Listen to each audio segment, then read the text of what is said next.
Before we begin, do you have a theory about this case or a story of your own? Leave a message on our socials. Our handles are all just Nightwatch Files without the space, or head over to nightwatchfiles.com to find them all in one place. Your insights might be featured in a future episode. I'm Harper Finley, and this is Nightwatch Files. The Rincon Hill neighborhood is an area often branded as part of the East Cut.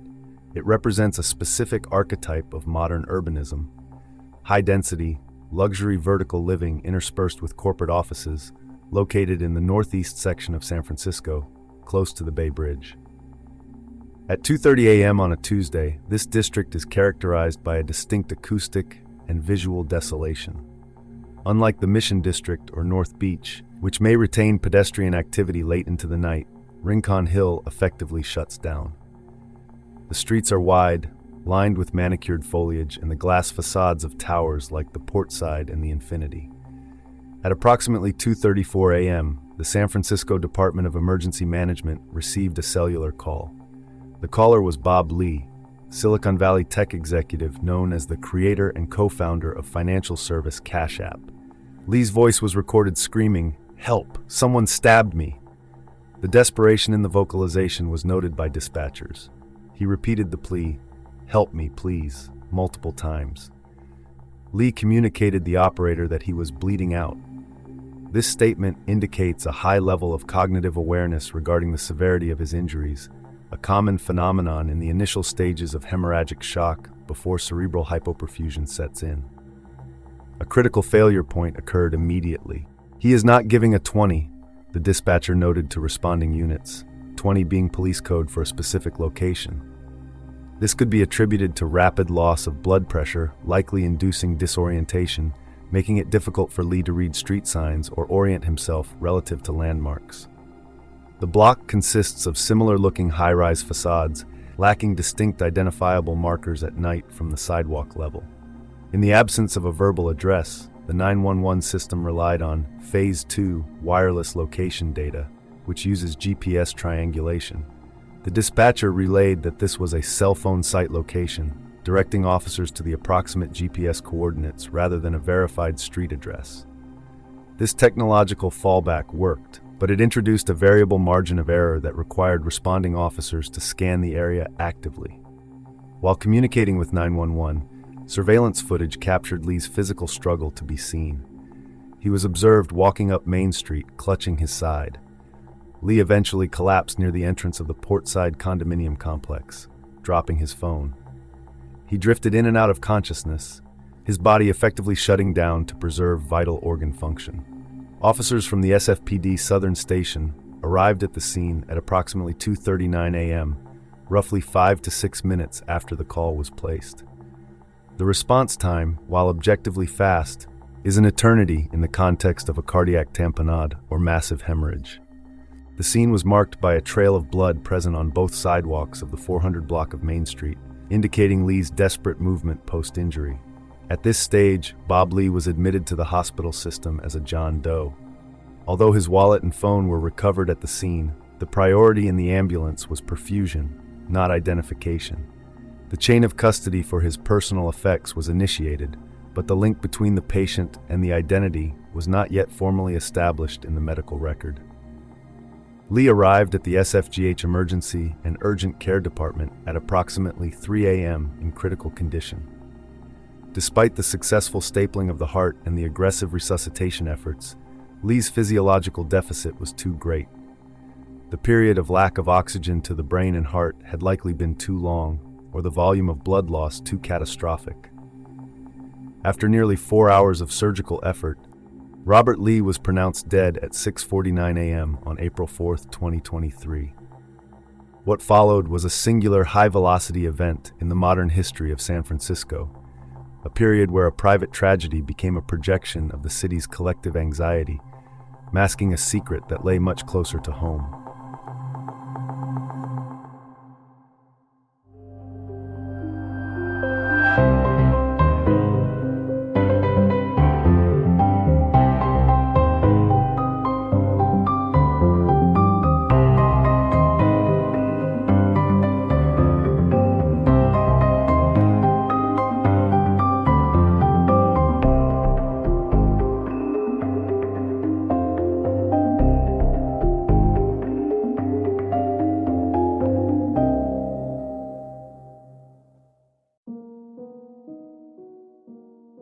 On December 20th, 1979, in St. Louis, Missouri, Robert Bob Lee was born to Rick and Nan Lee. His arrival came 6 years into his parents' marriage, introducing him into a household defined by distinct, contrasting influences. His father, Rick, was an engineer for Anheuser-Busch, a man shaped by a strict Missouri upbringing and the son of a highway builder. Rick's childhood had been spent learning to ride bicycles on unopened sections of Interstate 70, a practical foundation that translated into his career solving complex logistical problems regarding warehousing and shipping. Rick embraced emerging technologies to manage these operations, a professional necessity that allowed him to introduce his son to computers at a young age. While Bob enjoyed the typical consumption of computer games, his father's guidance steered him toward the mechanics of creation, fostering a deep interest in design and programming. His mother, Nan, offered a different sort of education. A former newspaper reporter who covered the courts, she later became an antique dealer with a talent for identifying vintage lace. She was a self-described yellow dog Democrat who kept a Jimmy Carter button and idolized the columnist Molly Ivins. Their home was filled with books, the sounds of Aaron Neville and Leonard Cohen, and the smoke from her cigarettes. Nan also lived with clinical depression, a condition she managed with medication. Alongside his parents, Bob grew up with a brother named Tim, who was known to the family as Oliver. By the mid-1990s, while still attending Lindbergh High School, Lee had immersed himself in code. He learned DOS to create image editors and widgets, and by 1995, he had taught himself JavaScript to build websites. His curiosity extended to hardware. He hacked his graphing calculator to run games written in assembly language. At the age of 16, this precocious talent landed him employment at Red Rock Communications, a local St. Louis advertising agency. In an era characterized by flat, blocky web design, Lee was already producing interactive pages with complex graphics. His skills attracted the attention of Jay Goff, the 26-year-old dean of admissions for Southeast Missouri State University. Goff visited the agency hoping to upgrade his university's digital presence and asked to meet the architect behind the agency's impressive work. A colleague directed Goff to a closet in the back of the office, a space formerly used as a photography darkroom. There, Goff found the teenage Lee sitting in the dark, typing on a computer while simultaneously reading a book on HTML. When asked what he was doing, Lee explained he was reading the text and mentally formulating different ways to execute the code. Recognizing a rare talent, Goff negotiated a deal with Lee's parents. If Bob enrolled at Southeast Missouri State, he would attend tuition-free, and Goff would personally supervise him. Lee accepted, enrolling before his 18th birthday. During his time there, he served as the university's webmaster, writing code so advanced that the IT department maintained some of his pages for over a decade after his departure, simply because they lacked the understanding to update them. His work habits were intense and erratic. He often coded in the administration building until 4 a.m., fueled by Mountain Dew. Goff occasionally had to physically locate Lee to ensure deadlines were met. Socially, Lee pledged the Sigma Chi fraternity and played water polo. His style in the pool was described as aggressive and ferocious, earning him the nickname Crazy Bob. It was a moniker that stuck, eventually becoming his handle on Twitter. However, the academic environment could not hold him. He had already co-authored a textbook on Java programming and saw little point in attending classes that utilized books he had written. He dropped out before his senior year to accept an internship at an ad agency in Washington, D.C., later remarking that his only regret regarding the decision was disappointing his mother. In the summer of 2001, the digital world was besieged by the Code Red worm, a self-replicating virus named after the soft drink favored by the security consultants who discovered it. The worm exploited a vulnerability in Microsoft's IIS web server program, defacing websites with the phrase, "Welcome to worm.com, hacked by Chinese," in red text. Beyond graffiti, the worm possessed a malicious payload. It was programmed to launch a denial-of-service attack on the White House's public website. From St. Louis, the 21-year-old Lee told a friend he knew how to stop it. Despite his friend's skepticism that a college dropout could succeed where global experts were struggling, Lee set up his own server as a trap. When the worm attacked his machine, A program he had written automatically fired a notification back to the infected computer, informing the owner of the breach and providing instructions for a fix. He received hundreds of thank you emails in response. This intervention led to an appearance on Tech TV's The Screensavers. The footage captured a moment in early 2000s tech culture, with a set cluttered with bulky monitors and unplugged joysticks. Lee appeared impossibly young, wearing a pale blue polo shirt with gelled, cropped hair. When the host asked about his nickname, Lee recounted his water polo days. His inexperience with media became apparent when asked for the URL to download his software. He awkwardly stammered out the address character by character, unfamiliar with the shorthand of the internet age. In 2004, Lee's personal life shifted when he met Krista at a bar in St. Louis. Krista was out with her sister following a breakup and initially rejected Lee's advances. Undeterred, Lee struck up a conversation with Krista's sister, who had recently returned from San Francisco and needed employment. He offered to connect her with his father for a potential job at Anheuser-Busch. A few days later, the sister urged Krista to call him, explaining that she had simply been drunk and abrasive that night. When Krista called to apologize, Lee immediately asked her out. For their first date, Lee arrived in a new Land Rover he had purchased with his own money. Eager to impress her, he brought along a brand new iPod. While attempting to explain the device, he took his eyes off the road and crashed the vehicle. The accident was severe enough that Lee's brother, Oliver, and a roommate had to rescue them from the roadside. Despite the chaotic beginning, they continued seeing each other, falling in love by the third date. His mother, Nan, would later tease them, suggesting the crash was caused by Krista distracting him rather than the iPod. Professionally, Lee was about to make a significant leap. Joshua Block, Google's chief Java architect, had noticed a user consistently submitting correct answers to his Java Puzzlers game. Block tracked Lee down at the 2004 Java One conference in San Francisco. He was struck by the 25-year-old's limitless energy and offered him a job. Although Lee was concerned that his lack of a degree would hinder his chances, Block assured him that Google valued merit over pedigree. He viewed Lee's checkered undergraduate career as irrelevant in the face of his boatloads of talent. Lee accepted the job at Google.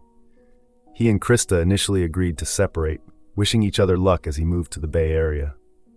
However, they reconnected when Lee returned to St. Louis for Thanksgiving, and Krista soon joined him for a Google holiday party.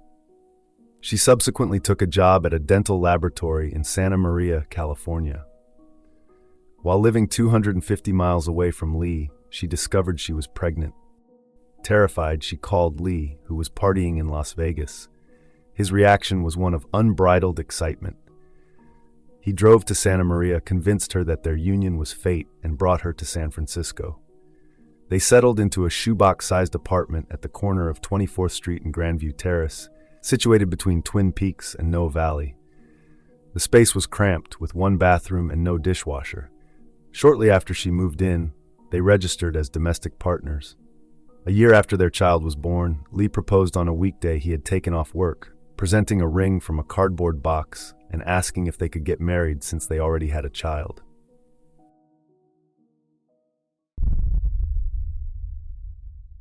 Quick break.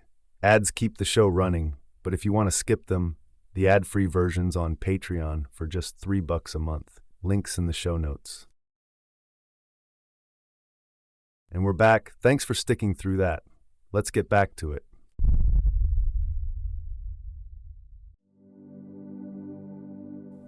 At Google, Lee transferred to the Android team following its acquisition in 2005. He had previously worked on ad systems architecture, but was now tasked with building the operating system's core library.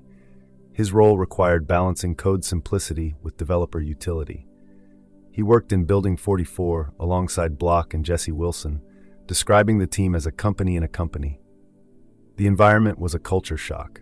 The original Android team did not write tests or conduct code reviews, yet the atmosphere was one of intense focus.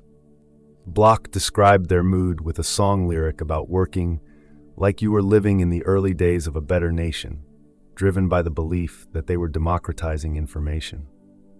When it came time to marry, Lee and Krista rejected the idea of a traditional wine country wedding, which Krista felt was more for their families than for them. During a drunken night with friends, the conversation turned to an upcoming trip to Las Vegas.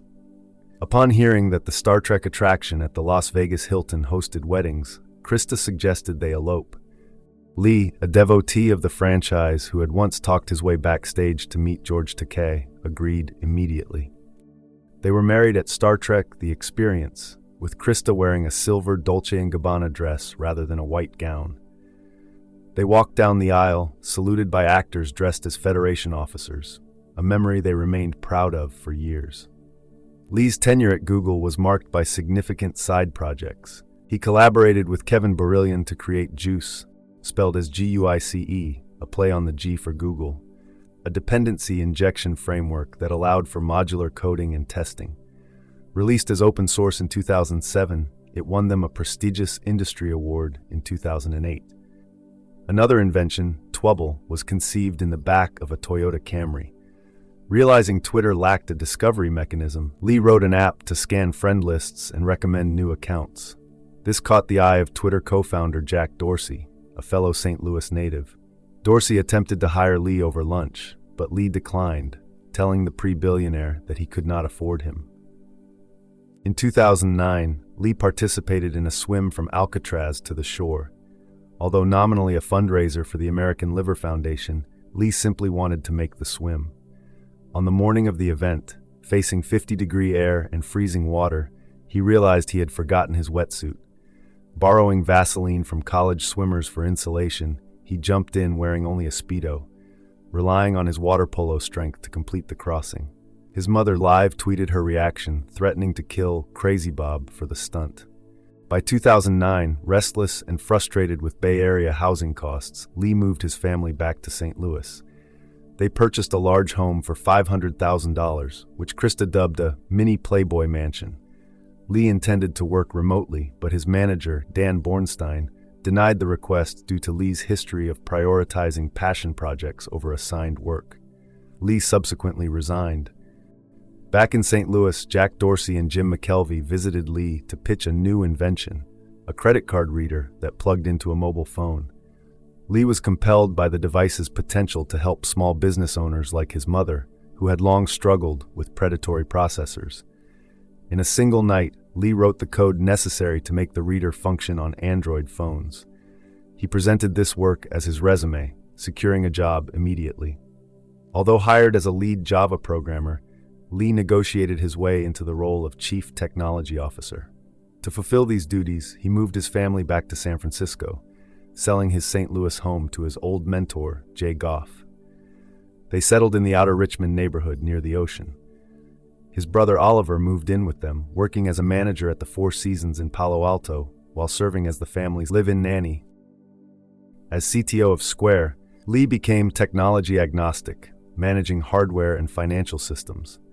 He was hands-on, once using an oscilloscope to debug card swipe failures. Lee and engineer Matthew O'Connor managed the technical side of Mark Zuckerberg's $100 million donation to Newark schools, which was televised on Oprah, staying awake for 24 hours to ensure the transfer succeeded when the switch was flipped remotely. Despite his domestic life, Lee maintained a high-velocity social schedule, frequenting clubs and VIP sections. Colleagues suspected he was self-medicating for anxiety or depression, though he remained high-functioning. In 2013, the concept for Cash App emerged from a moment of mundane frustration. Square had secured a tax break from the city of San Francisco, a concession that obligated employees to perform community service in the mid-market district. While sweeping trash from the pavement, Lee began venting to Jack Dorsey about the friction involved in paying his babysitter. He lamented that the ATM at the corner store was unreliable and charged steep fees, while existing digital transfers like PayPal could tie up funds for over a month. As Lee detailed these obstacles, Dorsey interjected with a single hypothetical question. Could you send money by email? The query halted Lee's train of thought. Seized by the technical possibility, he immediately left to begin coding. He returned to the office after the weekend with the skeleton of a new application, a prototype for Square Pay that he had built in a fervor. To avoid high fees and delays, Lee exploited a feature of the credit card network known as unlinked refunds, which theoretically allowed money to be sent to a card that had not made an original purchase. He described the app as a simple hack born of impatience. In 2014, Lee left Square. At a 4th of July party hosted by Ron Conway, Krista explained to inquiring guests that Bob was not jumping to a competitor, but simply needed rest. He spent the summer traveling the East Coast. He eventually worked on a social network startup called Present, aimed at women. The venture failed to gain traction, providing Lee with a rare professional failure that he later credited with making him a better executive.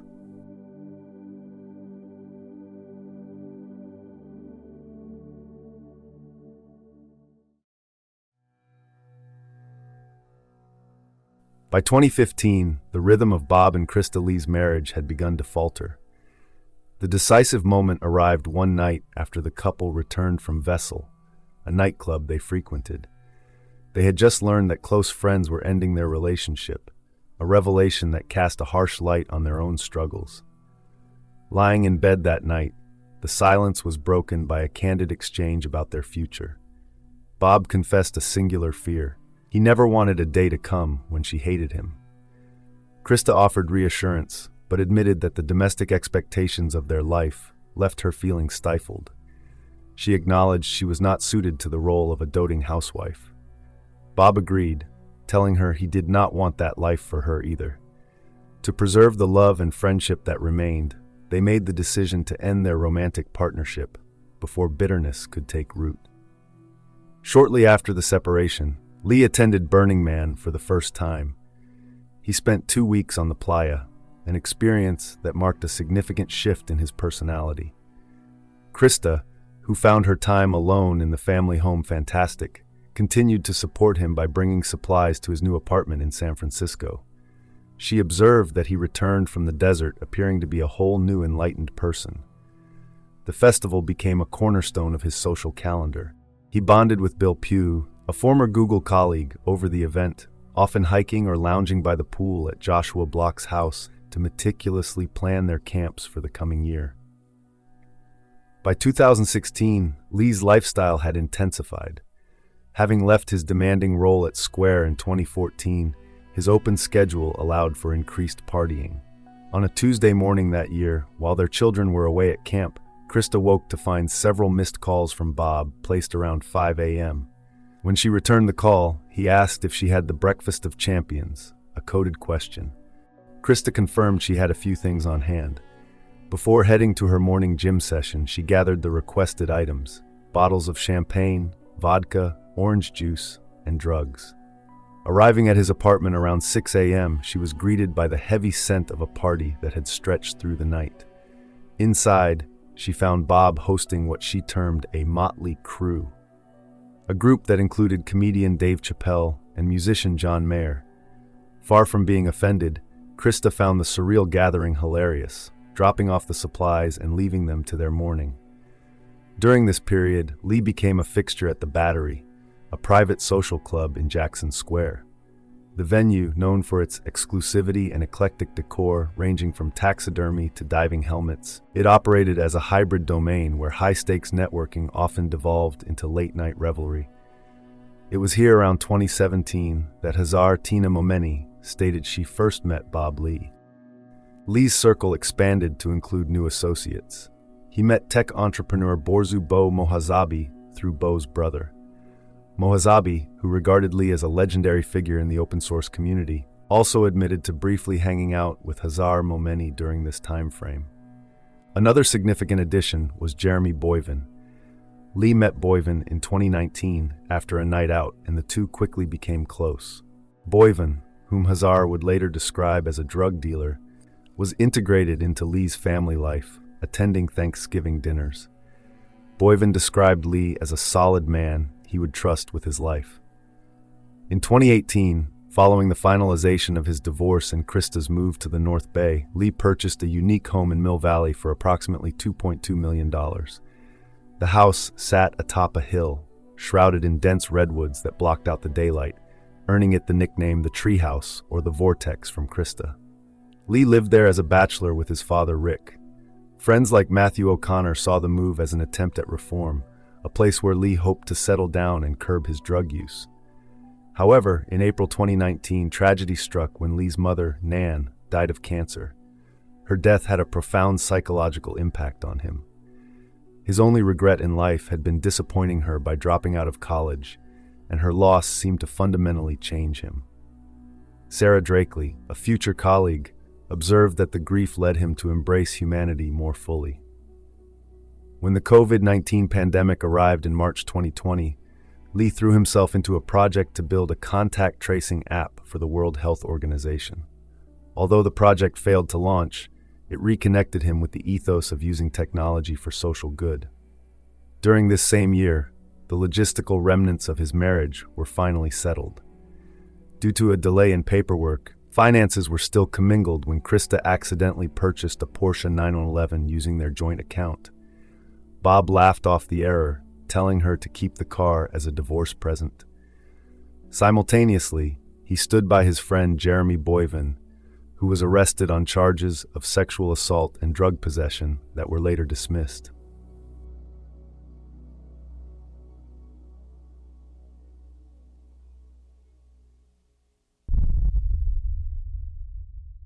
Quick break. Ads keep the show running, but if you want to skip them, the ad-free version's on Patreon for just $3 a month. Links in the show notes. And we're back. Thanks for sticking through that. Let's get back to it.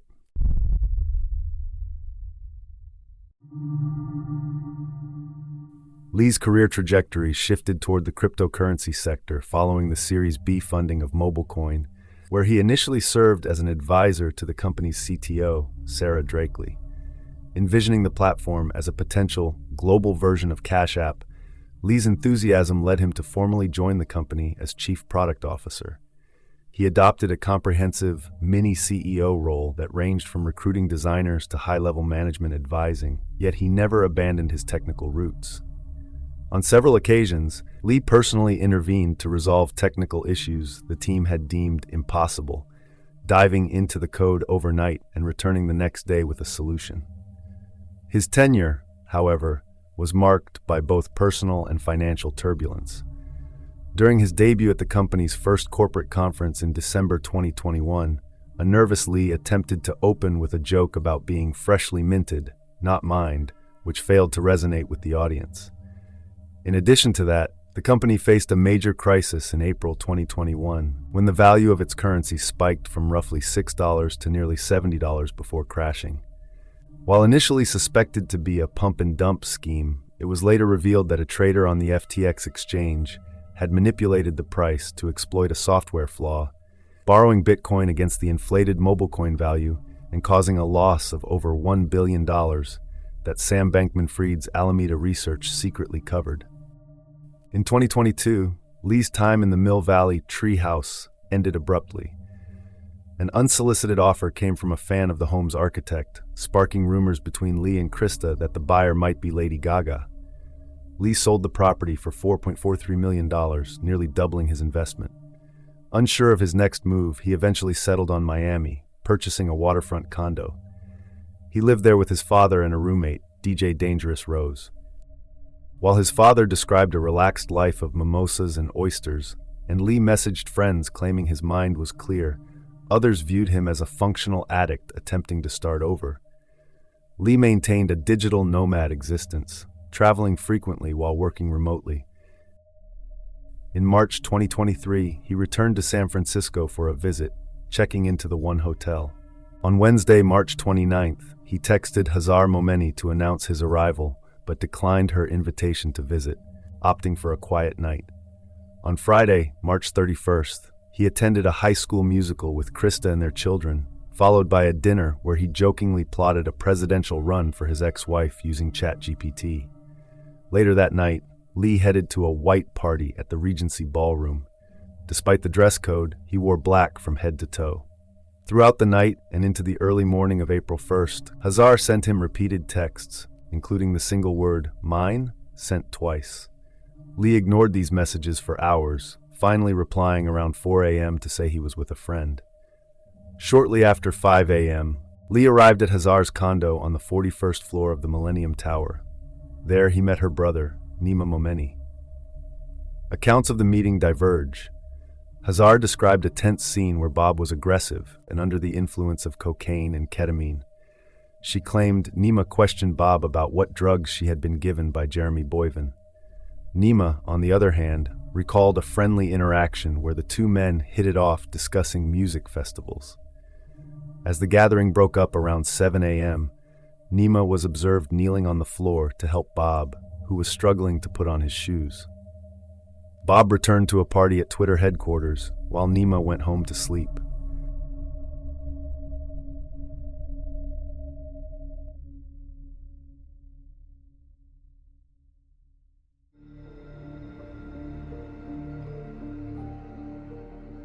When news broke of Bob Lee's death on April 4, 2023, the immediate vacuum of verified facts was instantly filled by a politically charged narrative depicting San Francisco as a lawless dystopia.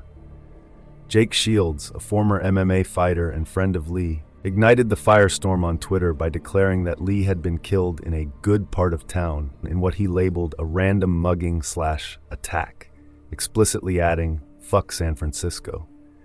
This sentiment was catapulted into the global spotlight by Elon Musk, who had recently acquired Twitter.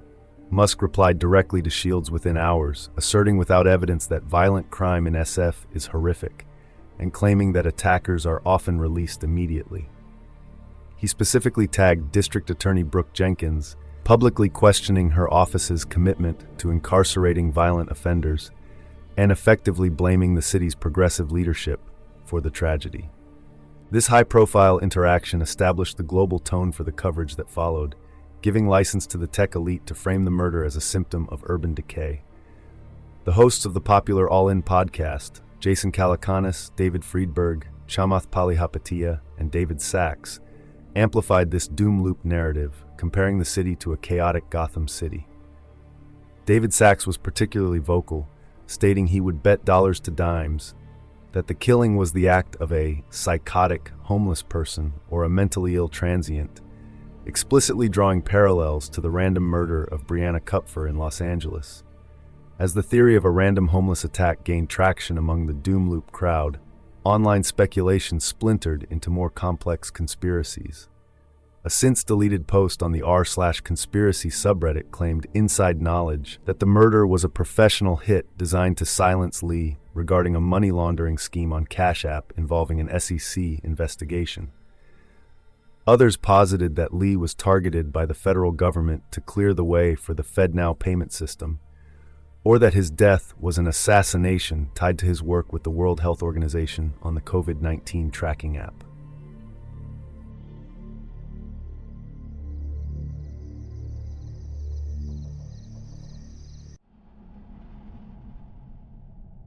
Nima Momeni was born around 1984 in Tehran, the capital and largest city of Iran, the eldest child of Manaz Tayrani and a father who found success both as a dental surgeon and an investor in the petrochemical industry. A year later, the family grew with the arrival of a daughter, Hazar, known to her relatives as Tina. While the family enjoyed a high standard of living afforded by the father's dual careers, the walls of their home concealed a volatile reality. Manaz would later recount that she was forced to flee the marriage, describing her husband as a man who engaged in extramarital affairs and inflicted severe physical abuse on her and the children. Violence was woven into the fabric of Nima's upbringing. His father, a wrestler, taught the boy to wrestle at home, and Nima furthered this physical education with martial arts classes at school. In 1999, when Nima was 14, the situation became untenable. Manaz took her 2 children and fled to the United States, seeking refuge in the San Francisco Bay Area, where she had contacts. A friend named Sohaila recalled the trio's arrival at the airport, describing 2 teenagers with an innocent plea in their eyes, clinging to their mother. They began their American life sleeping in the bedroom of Sohaila's son, facing the dual disorientations of culture shock and economic shock. They had traded the material comforts of Tehran for poverty. Nima qualified for free school lunches, but perhaps clinging to the pride of his former life, refused to accept them. He struggled to learn English and adjust to the rhythms of Albany High School, north of Berkeley. His presence there was ghostly. He joined no clubs or sports teams, though one peer recalled him taking lifeguarding lessons.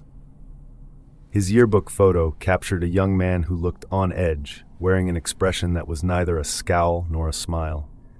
In later years, Nima would tell neighbors he was a graduate of the prestigious University of California, Berkeley. The university, however, held no record of his enrollment.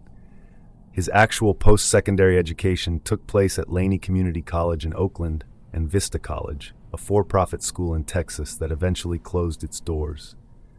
To survive, he entered the workforce at 15, taking jobs washing dishes, working construction, and helping in a flower shop.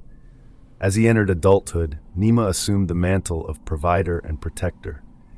When his mother wished to attend dental hygiene school but feared the tuition costs, 20-year-old Nima urged her to enroll, promising to help as much as he could.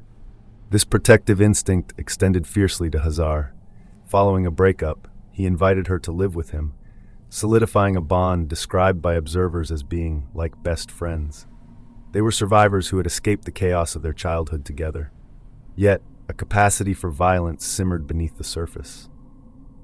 On the evening of January 18, 2005, Albany police responded to a street fight outside the Momeni residence. Nima had engaged in an altercation with two other men, stabbing one of them and sending both opponents to the hospital with severe injuries. A subsequent search of his bedroom uncovered a cache of weapons: 2 folding knives, a butterfly knife, a box cutter, and a bat. Officers also found 15.7 grams of marijuana packaged in 4 separate baggies, suggesting distribution. Amongst these items were the artifacts of his daily life: a traffic school receipt, a pay stub, Swisher Sweet cigars, and a Metallica beanie. Police noted the incident likely stemmed from a drug dispute, yet prosecutors declined to file charges, leaving Momeni with no criminal conviction for the stabbing. Professionally, Momeni transitioned from manual labor to technology. After working as a consultant for small firms, he established Expand IT Services LLC in 2010. Operating out of the Bessler building in Emeryville, a converted steam car and airplane factory where he also lived, he offered back-end IT solutions. His portfolio included help desk support, cybersecurity, and compliance audits for ISO, PCI, and HIPAA standards. Clients across healthcare, finance, and manufacturing viewed him as genuinely skilled, a man who knew how to make things work, though his gruff voice and accented English sometimes created communication barriers. The business saw periods of success before falling apart and suffering a license suspension, only for Momeni to revive it in 2021. By this time, his lifestyle in the Bessler building was a study in contrasts. He owned a white BMW Z4, a blue Jeep, and a cigarette boat. His loft featured an Eames chair and expensive DJ speakers, which he used to blast techno music during all-night parties. He was fascinated by Zoroastrianism, bonding with a colleague over the ancient faith. To some neighbors, he was generous, offering wine and fresh fruit to apologize for the noise, donating money to the unhoused, and replacing a colleague's stolen laptop. To others, he was a lowlife and a weird presence who smoked illegally in the hallways, yelled, refused to pay rent, and once retaliated against a neighbor's construction noise by blocking their Wi-Fi signal. Momeni's legal troubles continued to accumulate. In 2011, police pulled him over near the Oakland airport for speeding. They discovered his license was suspended due to a prior DUI and found a switchblade in the vehicle. He pleaded no contest to the moving violation and the weapon charge. 2 years later, he was caught illegally selling a switchblade, earning a sentence of 10 days in jail and 3 years of probation.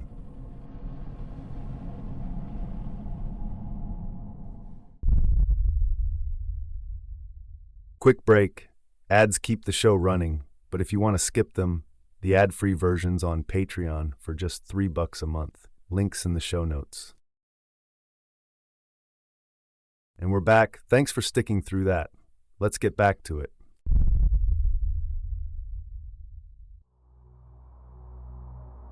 By the summer of 2022, Nima Momeni's behavior had become increasingly erratic. Police cited him for battery after a woman alleged he grabbed her arm and pushed her. She told officers she suspected he was bipolar. noting his temperament could shift instantly from calm to explosive. This volatility coincided with reports from friends that Momeni was using cocaine daily. His phone number appeared on a bad date list circulated by sex workers, where he was flagged as dangerous, possessive, heavily armed, and prone to violence, with one entry alleging he had snatched a woman by the hair. Parallel to Nima's decline was the unraveling of his sister. Married to plastic surgeon Dr. Dino Eliasnia, Hazar had drifted into a substance-heavy lifestyle scene following the onset of the COVID-19 pandemic. Police would later find 30 canisters of nitrous oxide in her Millennium Tower condo. Nima described her as unstable, recounting how she would disappear for days. His texts to her oscillated between concern and conflict. He pleaded with her to call him when she was sober, to which she replied with vitriol, telling him to go fucking die. Despite the friction, Nima viewed himself as her primary guardian, intervening alongside her husband to manage her crises. He spoke highly of Dino, calling him amazing and like a brother, and dismissed the couple's open marriage as none of my business. On April 3, 2023, the dynamic reached a breaking point when Hazar called Nima claiming she had been drugged and assaulted.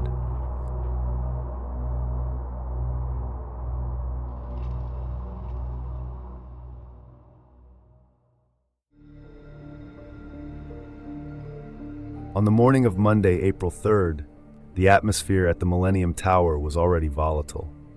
Between 10 a.m. and 11:30 a.m., a security guard knocked on the door of Hazar Momeni's unit to address a noise complaint.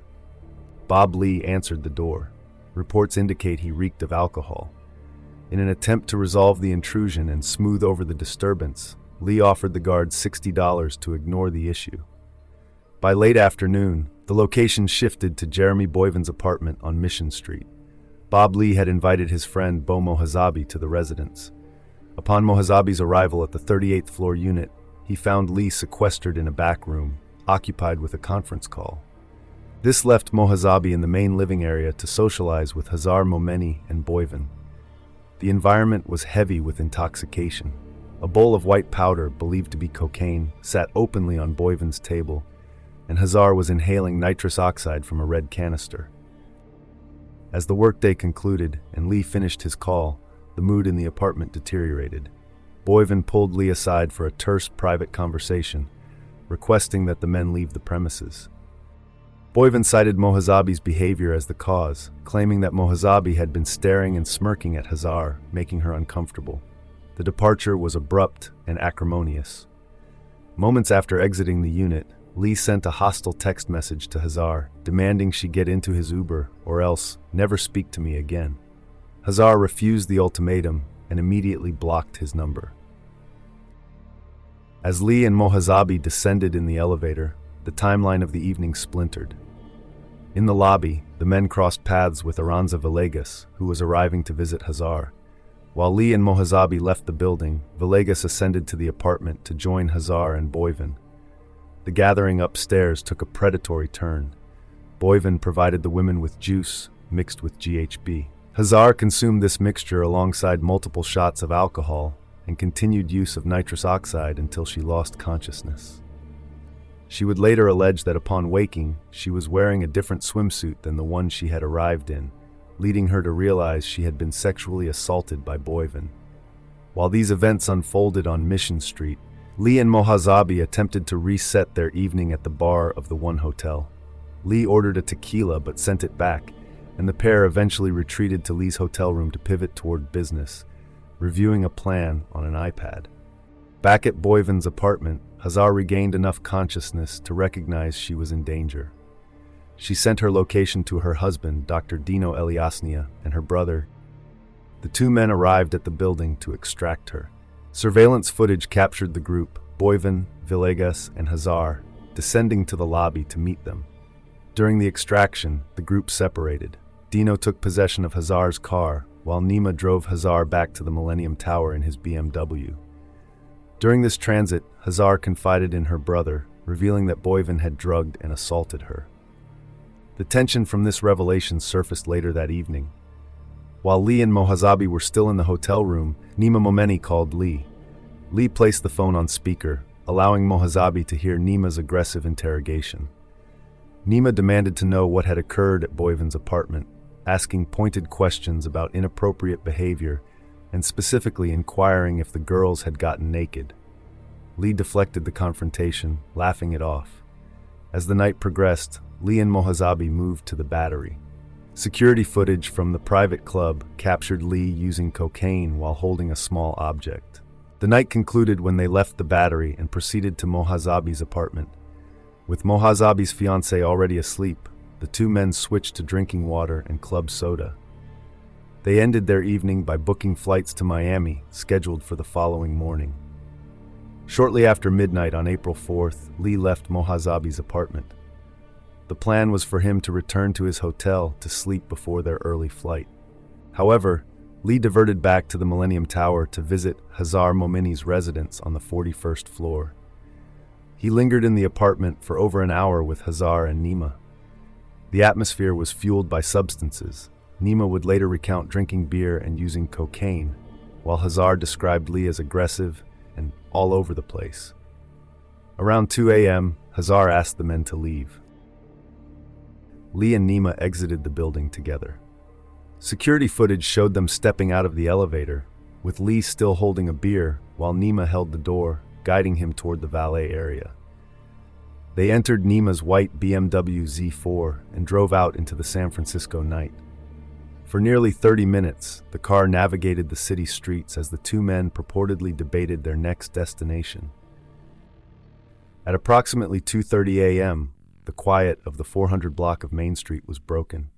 On this secluded stretch beneath the Bay Bridge, grainy surveillance video recorded two indistinct figures positioned on the sidewalk near a stationary vehicle.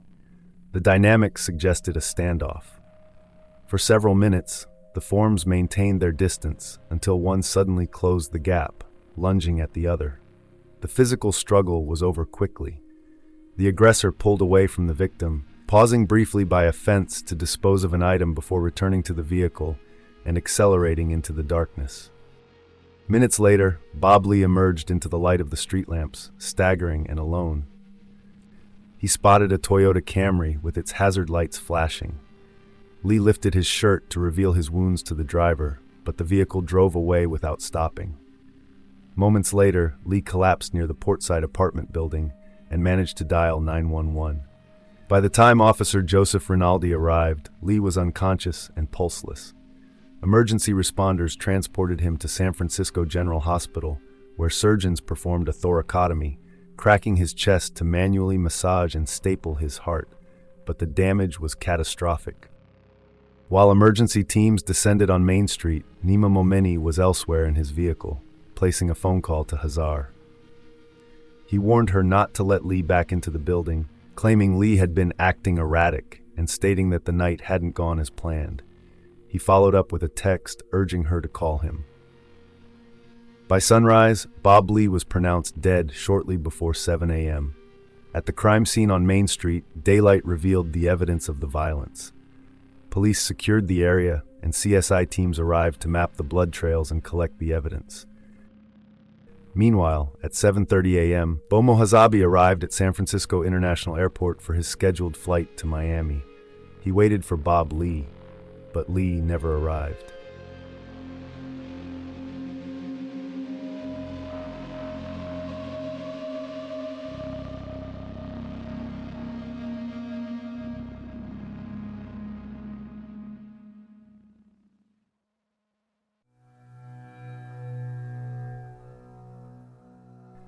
Shortly after 8 a.m. on Tuesday, April 4th, crime scene investigator Rosalind Check arrived at the 400 block of Main Street.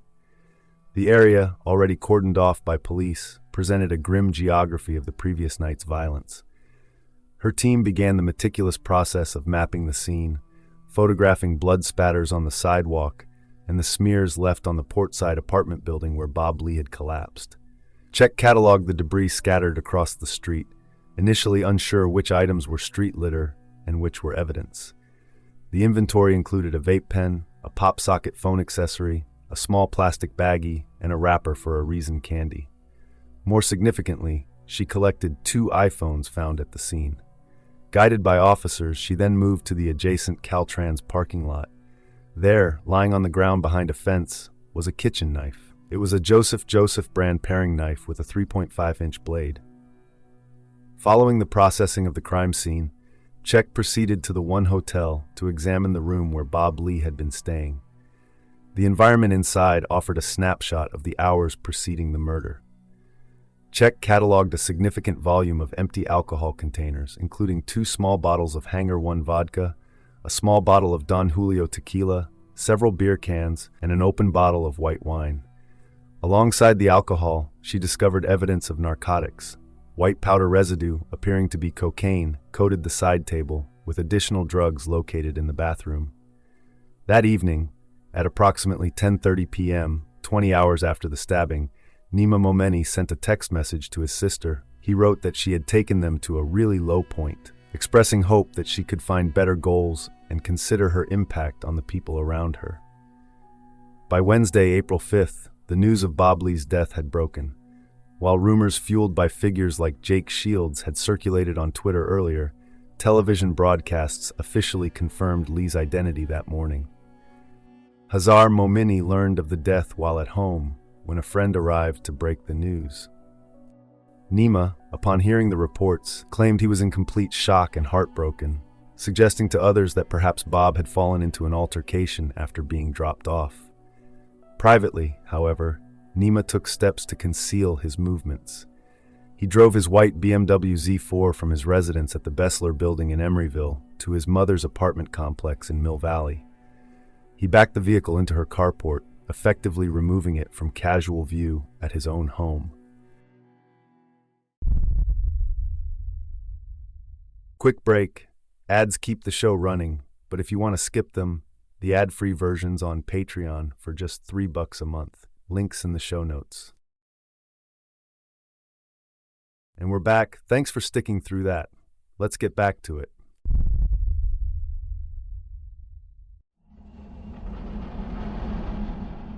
Meanwhile, Hazar engaged in a series of frantic text exchanges. She reached out to Bo Mohazabi, who had been scheduled to fly to Miami with Bob that morning. Her messages were filled with disbelief, reading "OMG, Bo," and "My heart aches." She confessed to him that she fucking loved Bob and was literally heartbroken. Mohazabi, sharing her shock, replied simply that it was so sad. Her text to her brother struck a different, more suspicious tone. Hazar demanded to know where Nima had dropped Bob off, stating that either she would ask or the police would. She warned him that she intended to call the authorities. Nima did not provide a location. Instead, he deflected the conversation toward legal strategy regarding her alleged assault by Jeremy Boyven. He informed her that he had spoken to an attorney about her overdose and attempted rape case, and told her she needed to take some tests. By this time, Nima had already retained high-profile counsel Paula Canny, who advised him against discussing the case. By 5 p.m. on April 5th, investigators achieved a breakthrough. After obtaining passcodes from the Lee family to unlock the iPhones found on Main Street, police examined the call logs. They discovered a FaceTime call with a contact saved as Nima via Hazar. They also reviewed text messages between Bob and Hazar, as well as a message Bob sent to Bo Mohazabi mentioning he was on the phone with Nima. In a subsequent interview, Mohazabi corroborated this, confirming Bob had been with Hazar and had received an aggressive call from her brother the night of the murder. Possessing the name Nima Momeni and the knowledge that Bob had visited Hazar's residence, police secured surveillance footage from the Millennium Tower. The video was definitive. It showed Nima and Hazar arriving at the building at 8:31 p.m. in a white BMW Z4. The cameras also captured Bob Lee and Nima Momini exiting the elevator together at 2:03 a.m. and entering that same vehicle. Investigators compared this footage with video retrieved from a Nest cam overlooking the 400 block of Main Street. The crime scene footage depicted a white vehicle parking under the Bay Bridge, where 2 figures, one in white, one in black, stood by the car before the stabbing occurred. The vehicle in the grainy Main Street video matched the make, model, and color of the car Nima was seen driving out of the Millennium Tower minutes earlier. Sergeant David Goff immediately proceeded to 4053 Harlan Street in Emeryville, the address for Nima's home and business. His objective was to locate the white BMW Z4. However, upon arrival, the vehicle was missing. Goff found only Momeni's secondary vehicle, a blue Jeep, parked across the street. While Sergeant Goff hunted for the suspect's car, a political storm was brewing at City Hall during a meeting of the San Francisco Police Commission. The session became a focal point for the doom loop narrative regarding the city's safety. Chief Bill Scott addressed the commission, exercising caution. He stated that although the case was garnering significant attention, he could not share details or speculate, though he hinted that the public tends to have more anxiety regarding random homicides than personal disputes. Commissioner Kevin Benedicto used the forum to criticize the immediate politicization of the death.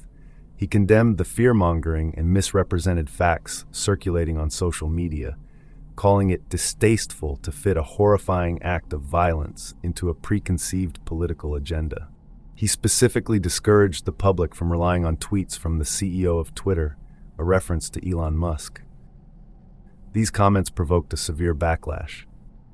The San Francisco Standard tweeted a clip of Benedicto's remarks, editing out his condolences, while Y Combinator CEO Gary Tan tweeted that Benedicto and his cronies must resign. The meeting crystallized a disconnect. While the public and tech moguls insisted Lee was a victim of random street violence driven by progressive policies, the police were already closing in on a specific acquaintance of the victim. On Thursday, April 6th, 2 days after the murder, Nima Momeni reached out to Aranza Villegas, the friend present at Jeremy Boyven's apartment.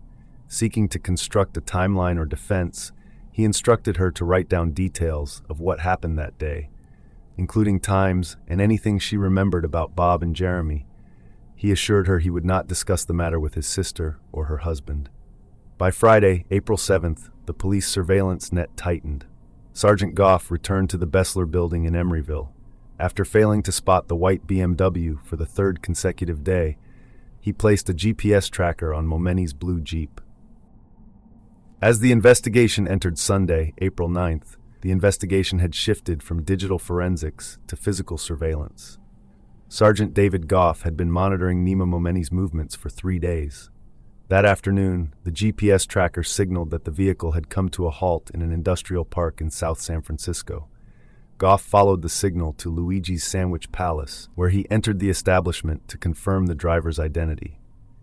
Inside, he surreptitiously photographed Momeni ordering at the counter, documenting his attire: a black jacket, a scarf, and a black baseball cap. Momeni did not linger in the restaurant, choosing instead to eat his lunch inside his car. From there, he drove to Burlingame, pulling into a parking lot off Bayshore Boulevard. The lot serviced a building housing several professional offices, including that of Paula Canny. At 1:27 p.m., Momeni emerged from the building accompanied by Mr. Hendley, a private investigator employed by Canny. The two men stood in the parking lot to smoke. Sergeant Goff had positioned his vehicle nearby, ignoring the tenant parking only signs. As there were no gates to restrict entry, he remained unnoticed, recording the interaction with a camcorder. The footage captured an intense conversation. Approximately 6 minutes into the recording, Momeni began to pantomime a specific series of physical actions. Using his right hand with the palm facing down and his elbow locked, he made 3 distinct slashing motions toward Hendley's torso. Goff noted that the gestures escalated in height, moving from low to medium to high. Immediately following these stabbing motions, Momeni performed a throwing gesture with his right hand, simulating the act of tossing an object into the distance. While the camera rolled, Goff had a secondary objective beyond capturing these incriminating gestures. He watched Momeni smoke, hoping to retrieve the discarded butt to establish a DNA chain of custody. However, rather than dropping the cigarette on the pavement, Momeni crushed the filter and tossed the debris into the wind. Over the next 2 days, April 11 and 12th, those close to Momeni observed a rapid deterioration in his behavior. His neighbor at the Bessler building, Ilya Druzhnikov, witnessed Momeni outside the complex speaking with a stranger in a large black truck and acting suspiciously. Shortly after that, Momeni approached Druzhnikov with an offer to accompany him on a trip to Colombia. Puzzled by the seemingly random invite, he declined. While police tightened their net around Momeni, the public narrative regarding the safety of San Francisco continued to darken, fueled by the unsolved murder. During this same 48-hour period, Whole Foods announced the closure of its flagship store on Market Street, located near Twitter headquarters, citing an inability to ensure the safety of its staff. Simultaneously, a meeting of the Board of Supervisors was forced to cancel because vandals had stolen the copper wiring that connected City Hall to the internet. In the quiet of the crime lab, crime scene investigator Rosalind Check faced a critical decision regarding the murder weapon found on Main Street. She had to choose between processing the Joseph paring knife for fingerprints or for DNA, as the chemicals and techniques used for one method would likely destroy the evidence required for the other. Check opted to test for DNA. Her decision was guided by the condition of the knife's rubber handle, which she described as degraded and coming apart. In her professional experience, she had tested similar rubber surfaces hundreds of times without ever successfully recovering a usable fingerprint. This strategic calculation proved vital. The analysis yielded two distinct DNA profiles. The biological material on the blade matched the victim, Bob Lee. The DNA recovered from the handle matched Nima Momeni.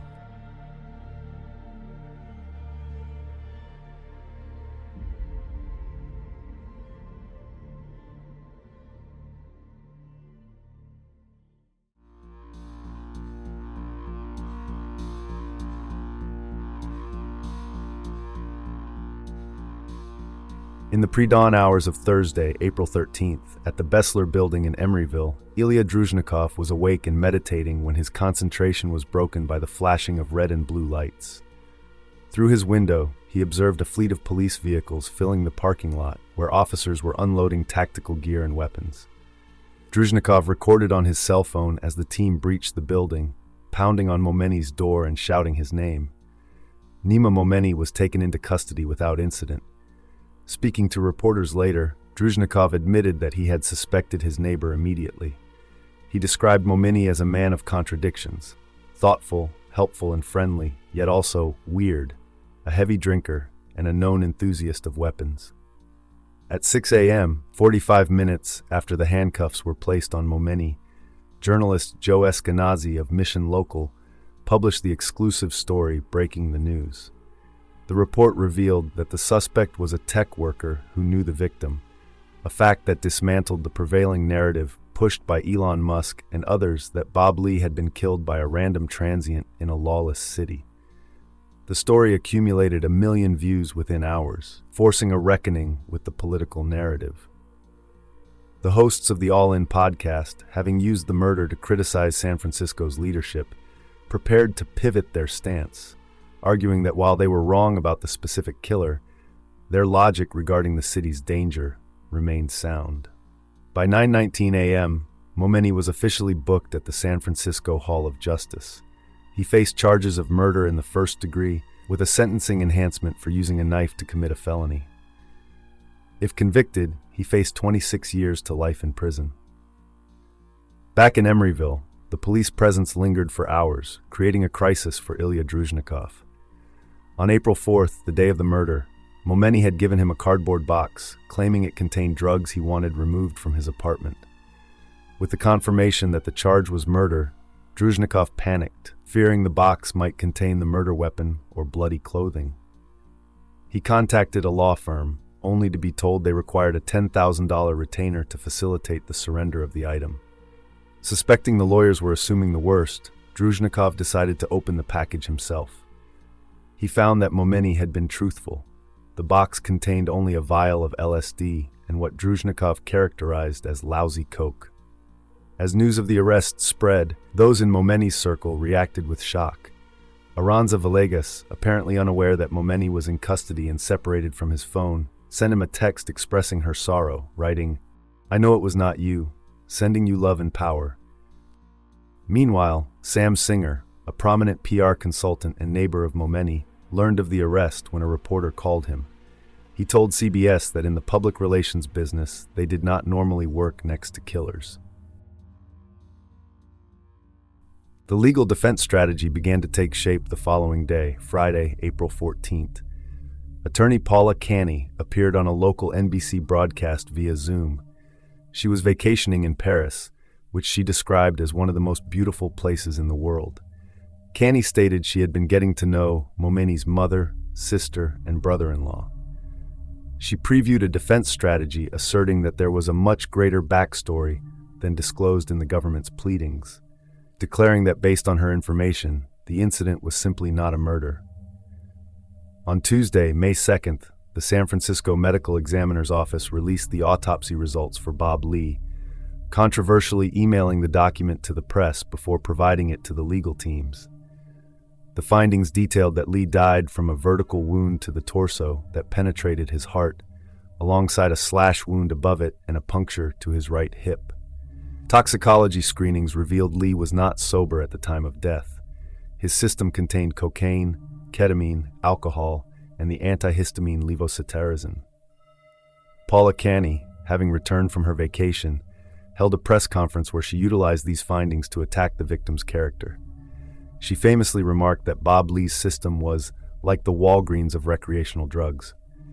She argued that this intoxication was relevant to the defense, suggesting that drug people generally act losery, make bad decisions, and do bad things. District Attorney Brooke Jenkins responded sternly to the characterization, stating that whatever the toxicology test showed, Mr. Momeni was guilty of murder. 2 days later, Canny, who had been sober since the 1980s, issued a retraction, apologizing for her insensitive and cavalier characterization of the autopsy results. On Friday, May 5th, a memorial service was held on the top floor of the Ferry Building on the San Francisco waterfront.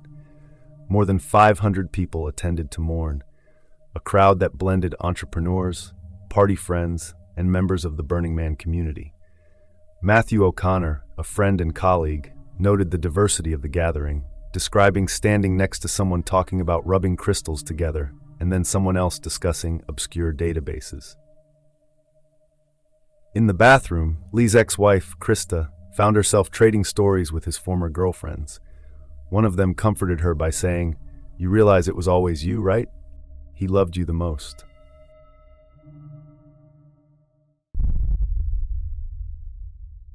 Quick break.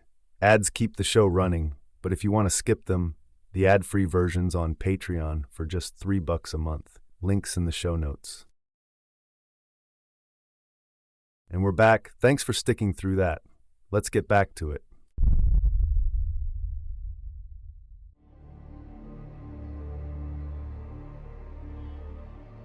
In the month following the death, the Wall Street Journal published a report claiming Lee was part of the lifestyle, a capitalized term implying a specific underground circuit of wealthy executives engaging in casual sex and drug use.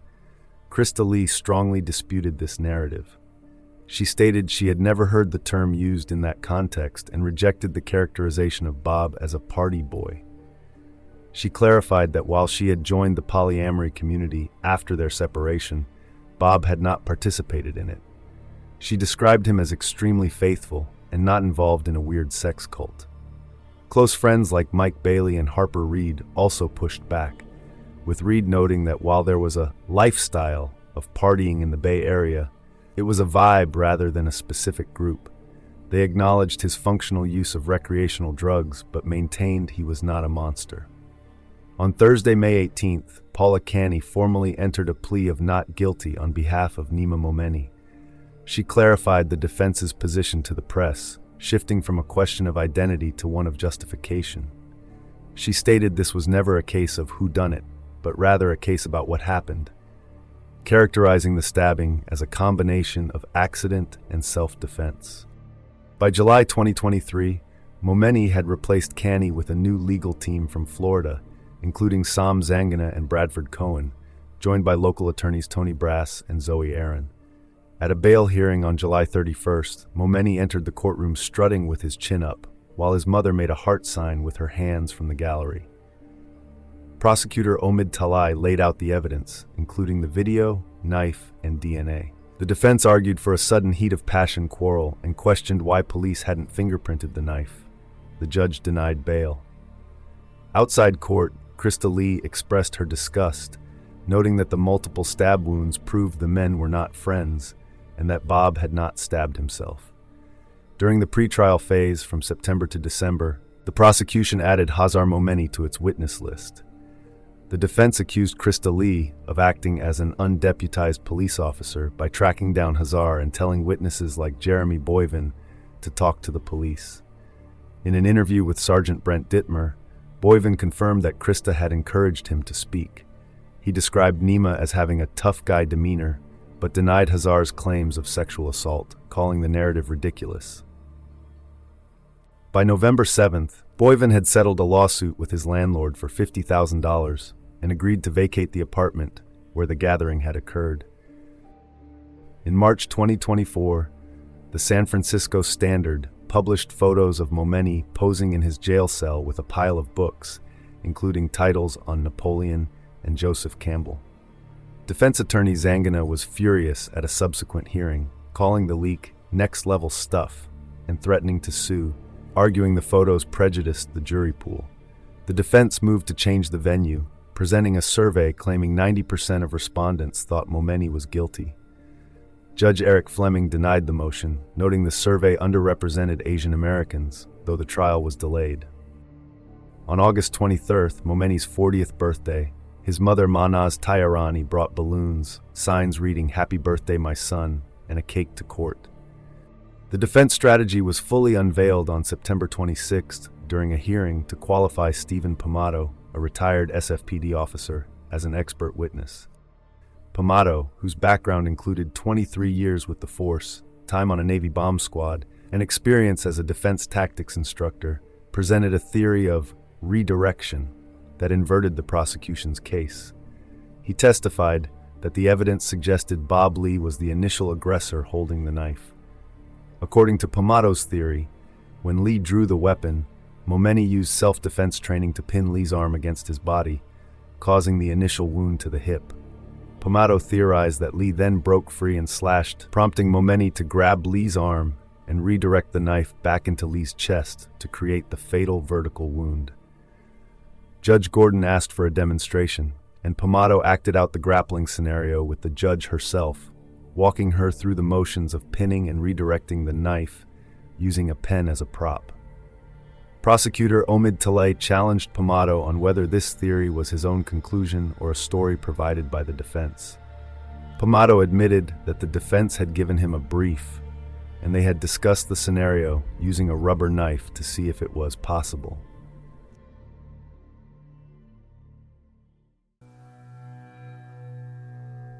The trial began in October 2024, opening with a procedural defeat for the defense. The judge denied a motion to ban Krista Lee, the victim's ex-wife, from the courtroom, ensuring the family's presence would be felt throughout the proceedings. In his opening statement, prosecutor Omid Talay wasted no time establishing the state's perspective.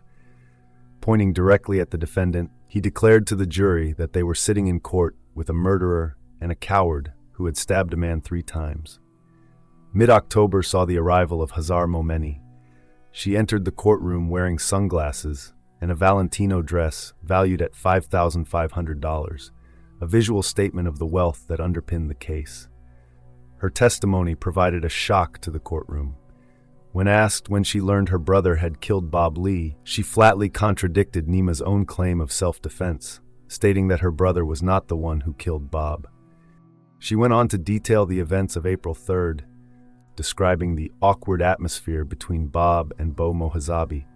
She admitted to consuming GHB and LSD that day and testified that she had told Nima about Jeremy Boyven sexually assaulting her. In a revelation regarding her return to Boyven's apartment, she explained that she returned to her abuser as a result of childhood trauma. The tension in the courtroom spilled into the corridors by October 21st. Krista Lee was overheard in the hallway expressing her fury regarding Hazar's testimony. Krista remarked that she had no right to make herself a victim and suggested Hazar could go fuck herself. The outburst caused a brief panic regarding potential jury contamination, though the trial proceeded.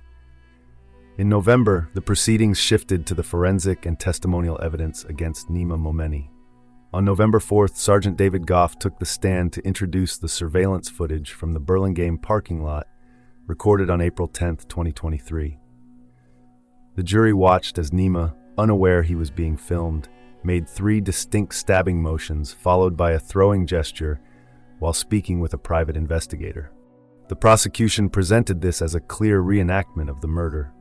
They emphasized that at the time the video was recorded, the specific detail that Lee had suffered 3 wounds had not yet been released to the public. They argued that only the killer would possess the knowledge to mime 3 specific strikes. The defense countered that the video was privileged attorney-client communication, a claim the judge rejected because the conversation occurred in a public lot. They argued Momeni was simply demonstrating how Bob Lee had attacked him, showing the investigator the defensive maneuvers he had employed. Nima Momeni took the stand on November 13 and 14th. He offered a narrative of a bad joke gone wrong. He claimed that after he suggested Bob should spend his last night with his family rather than fucking around at strip clubs, Lee exploded in rage. Momeni described a struggle where Bob pulled a knife. He claimed he grabbed Bob's wrist, and in the ensuing chaos, the knife plunged into Bob. During cross-examination, Prosecutor Talai challenged the logic of Momeni's actions. He questioned why Momeni failed to call 911 and why, instead of telling his sister that Bob had attacked him, he texted her about legal issues the following day. Momeni maintained that he believed Bob had simply walked away unharmed. Talai also pressed him on why he moved his white BMW to his mother's residence if he was innocent. Momeni offered the broken window defense, testifying that the car's window wouldn't raise or lower properly. He claimed he moved the vehicle because he did not want to deal with repairs while occupied with work and seeking legal counsel. The prosecution then built a case alleging a coordinated family effort to obstruct justice, centered on 3 specific actions. First, Sergeant Brent Dittmer testified that forensic analysis of Dr. Dino Eliasnia's digital footprint revealed a Google search for how to erase iPhone in the days immediately following the murder. Prosecutors argued this occurred while police were actively investigating, but before an arrest had been made, suggesting Hazar's husband was exploring ways to eliminate digital evidence. Second, the jury learned that just days before the arrest, the Momeni family executed a device swap. Sergeant Dittmer testified that both Nima and Hazar surrendered their original phones to their defense attorney and private investigator, immediately purchasing and activating new devices. When questioned by prosecutor Dane Reinstedt about this timing, Hazar testified they were advised to do so for everyone's protection. Dittmer characterized the move as unusual and suspicious, as it removed the primary devices used during the murder timeline from the immediate reach of investigators executing search warrants. Third, the prosecution called the general sales manager of a BMW dealership to testify that Manaz Tayarani, Nima's mother, had attempted to quickly sell the white BMW while it was hidden at her property. Police and civil attorneys argued this was a desperate bid to liquidate the vehicle before law enforcement could seize it. The estate of Bob Lee later filed a wrongful death lawsuit naming Manaz as a co-defendant, accusing her of civil conspiracy and aiding and abetting the destruction of evidence. A significant portion of the trial focused on a text message sent by Nima to Hazar at 10:30 p.m. on April 4, 2023, 20 hours after the stabbing. The message read, "That was a really low point you took us to all today. Hope you can make better decisions. I'll help start the case against these guys. But you fucked up, and all of us over and over, and will have to work your way out of this yourself." The defense argued this text was unrelated to the homicide. Nima testified that after sunrise on April 4th, Hazar's husband, Dino, returned to the Millennium Tower to find Hazar in bed with Jeremy Boyven, the man she had accused of assault the previous day. Nima described Dino as furious, stating he had never seen him so mad. Defense attorney Sam Zangena argued it would be insane for Nima to kill Bob Lee over his sister's honor, only to find her voluntarily back with her alleged abuser the next morning. He claimed the text reflected exhaustion with her messy personal life. The prosecution presented the text as evidence of the Momeni complex, a psychological need to protect his sister stemming from their childhood trauma. They argued the phrase, "I'll help start the case against these guys," proved Nima viewed himself as the family fixer. Prosecutors contended the text revealed his simmering rage at the situation she had placed him in.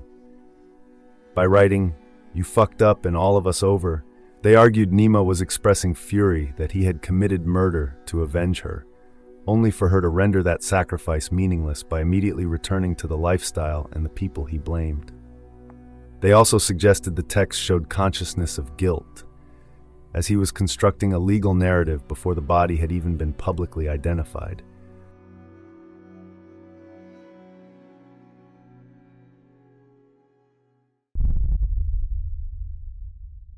Quick break. Ads keep the show running, but if you want to skip them, the ad-free version's on Patreon for just $3 a month. Links in the show notes. And we're back. Thanks for sticking through that. Let's get back to it.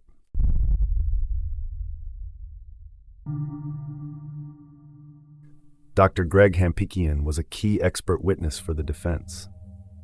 A retired professor from Boise State University and a well-known DNA expert who had previously worked on the Amanda Knox case, Hampikian was called to challenge the prosecution's forensic evidence. Hampikian criticized the decision made by crime scene investigator Rosalind Check to test the murder weapon only for DNA and not for fingerprints. While Check testified she believed processing for prints would destroy the DNA, Hampikian argued that modern techniques allow for both tests to be conducted. He pointed out a statistical footnote in the prosecution's DNA report that had not been shown to the jury, arguing that without it, the analysis was misleading. When jurors asked clarifying questions about these statistics, Hampikian stated, "If it was my lab, I'd say do it again." During questioning by prosecutor Dane Reinstedt, Hampikian admitted he was being paid approximately $12,000 plus expenses for his testimony. The prosecution also confronted him with a 2018 New York Times article he wrote, in which he claimed most labs could produce DNA profiles from most people who touched an object.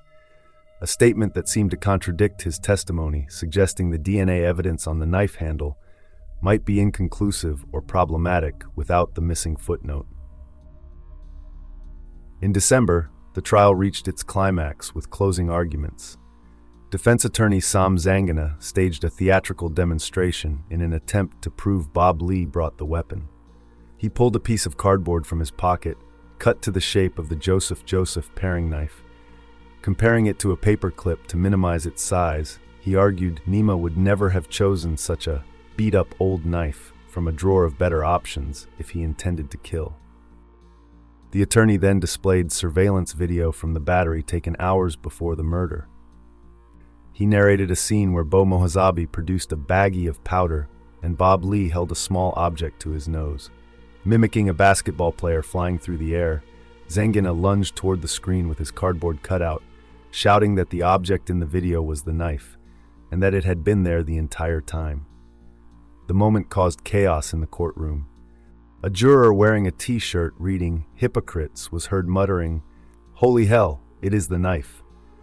In the gallery, Krista Lee laughed loudly at the claim. Zangina spun around and shouted at her that it was not funny. Prosecutor Talai sprang up to object to counsel addressing the gallery, leading to a shouting match that forced Judge Alexandra Robert Gordon to intervene. In his rebuttal, Prosecutor Omid Talai dismantled the defense's theories. He accused Zangina of throwing garbage against the wall to see what would stick, focusing on side characters and experts rather than the defendant. Talai argued the self-defense claim was a workshopped fiction, pointing to defense expert Dr. John Maracchini's admission that the team had discussed various hypotheticals. Talai told the jury the story was carefully crafted to explain away the evidence. He reminded them of the core facts. Bob Lee called 911 saying he stabbed me, not that there was an accident, and Nima's DNA was found on the handle while Bob's was only on the blade. Talai accused Momeni of trying to kill the legacy of the man, as well as the man himself, painting the victim as a violent aggressor. He implored the jury to help Bob by following the law.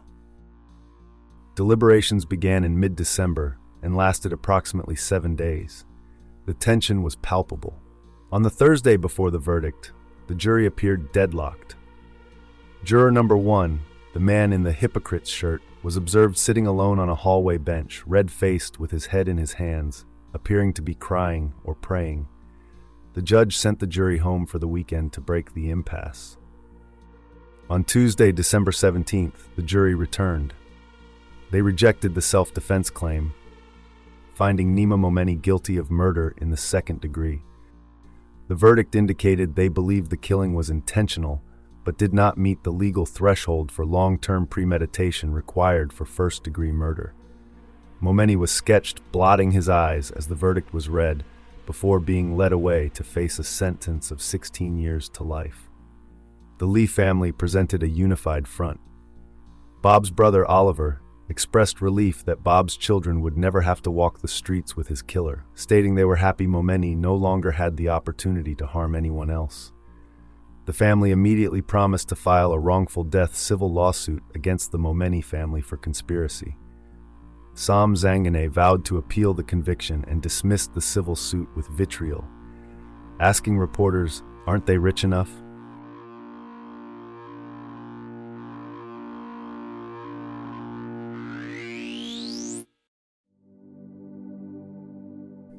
The conclusion of the criminal trial on December 17, 2024, did not bring about the silence usually associated with a verdict. Instead, the conflict between the Lee and Momeni families metastasized, transforming from a singular criminal prosecution into a sprawling multi-front legal war that continues to unfold in early 2026. Despite the jury convicting Nima Momeni of second-degree murder, the judicial process entered a period of prolonged stagnation regarding his punishment. As of January 2026, over a year has passed since the verdict, yet Momeni has not been sentenced, nor has he been transferred to state prison. He remains incarcerated in the San Francisco County Jail, a delay orchestrated through a strategic overhaul of his defense. In June 2025, just prior to his scheduled sentencing, Momeni terminated the employment of his trial attorneys, Sam Zangana and Bradford Cohen. He subsequently retained a new legal team based in the Bay Area, consisting of Daniel Shriro and Boris Bindman. These new counselors argued that they required a minimum of 6 months to review the massive volume of trial transcripts, a necessary step to prepare a motion for a new trial. Consequently, the proceedings remain in limbo, while these attempts to overturn the conviction move forward. While the criminal case stalled, the Lee family launched a significant offensive in civil court. In March 2025, the estate of Bob Lee, guided by his brother Tim Oliver Lee and his ex-wife Krista Lee, filed a sweeping wrongful death lawsuit in San Francisco Superior Court. The scope of this litigation extended far beyond the man holding the knife. The estate named Nima's entire immediate family as defendants, including his sister Hazar Momeni, her husband Dr. Dino Eliasnia, and the matriarch Manaz Tayarani. The lawsuit alleges a coordinated effort by the Momeni family to aid and abet the killer in the critical window following the homicide. Krista Lee articulated the family's aggressive stance to reporters, stating that the blood is on their hands. She declared that their fight was not over, placing blame squarely on Hazar Momeni, citing her irresponsibility, dishonesty, drug abuse, and promiscuity as the catalysts that cost Bob Lee his life. By late 2025 and early 2026, the civil litigation began to yield rulings unfavorable to the defense. In January 2026, a San Francisco judge denied Nima Momeni's request to stay the civil lawsuit pending the resolution of his criminal appeals. The court ruled that delaying the civil proceedings would unfairly prejudice the Lee family. This decision carries significant implications, as it likely compels the Momeni family members to submit to depositions and testify regarding their actions in the aftermath of the murder. Simultaneously, Nima Momeni launched a counter-offensive from his jail cell. In early 2026, he filed a lawsuit against several media organizations, demanding $17 million in damages for defamation and invasion of privacy related to their coverage of his case. The status of the two families reflects the toll of this attrition. The Lee family remains unified, shifting their objective from securing a criminal conviction to ensuring the financial destruction of the Momeni family and establishing legal accountability for the alleged cover-up. On the other hand, the Momeni family finds itself under siege, with Hazar and her mother facing potential financial ruin as co-defendants, while Nima continues his fight for a retrial from behind bars. Beyond the courtroom, the death of Bob Lee left a legacy defined by duality. He is remembered first as a generational technical talent, an architect of the modern mobile economy, whose work on Cash App fundamentally altered how the world interacts with money, allowing for instant, frictionless peer-to-peer payments, demystifying finance for millions of unbanked and underbanked users, and shifting money transfer from a banking chore to a social activity. He helped build the Android operating system, where the code he wrote remains in the bedrock of billions of devices globally. He was celebrated in the open-source community for creating the Juice framework, driven by a philosophy of sharing knowledge. However, his death also exposed a complex political and cultural underbelly when tech elites such as Elon Musk and David Sacks seized upon the tragedy as definitive proof of San Francisco's lawlessness and failure to control homeless violence. The subsequent arrest of Nima Momeni, a fellow tech professional and acquaintance, shattered this narrative. The reality that the danger came from within Lee's own insulated, wealthy social circle rather than the streets served as a correction to the reactionary political takes that initially defined the coverage. Culturally, the trial pulled back the curtain on the lifestyle of secretive, drug-fueled underground party circuit populated by the city's wealthy elite. The proceedings forced the public to reconcile the image of the wholesome genius with the reality of recreational hard drug use. The tragedy exposed a culture where professional boundaries dissolved into partying, becoming a grim fable within Silicon Valley regarding the physical risks of unchecked hedonism. Ultimately, the case has destroyed two families. The Lees lost a father and son, while the Momenis face imprisonment, public disgrace, and financial ruin. Bob Lee's memory remains permanently tethered to this duality. He is immortalized in the code running on millions of phones, yet equally bound to a tragedy that revealed the chaotic excesses of the industry he helped build.